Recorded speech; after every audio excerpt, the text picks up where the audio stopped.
Ayan po yung aking design na cherry. Ayan po. Makikita nyo talaga kumikinang-kinang siya kasi meron po siyang mga beads, may rhinestone, tapos meron masyadong makapal po yung kanyang silver thread.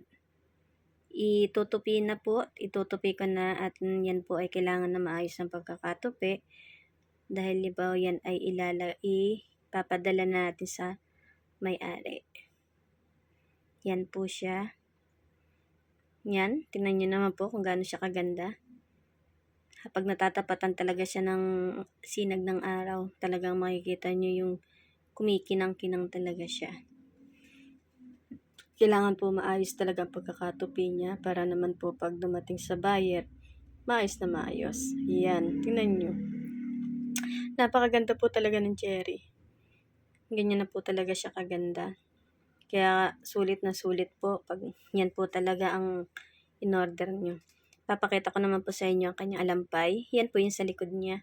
Tingnan nyo kung gaano siya kakinang. Napakaganda. Grabe.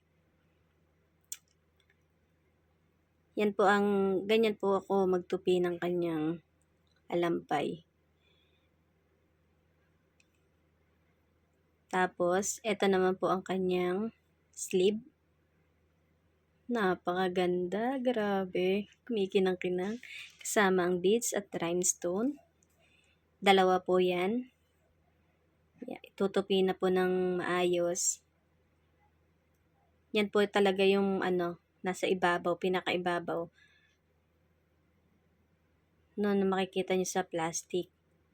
Ganyan po siya ang pagkakaayos niya. Yan. Ganyan po, napakakinang. May kinang-kinang. Thank you for watching. ERG Embroidery.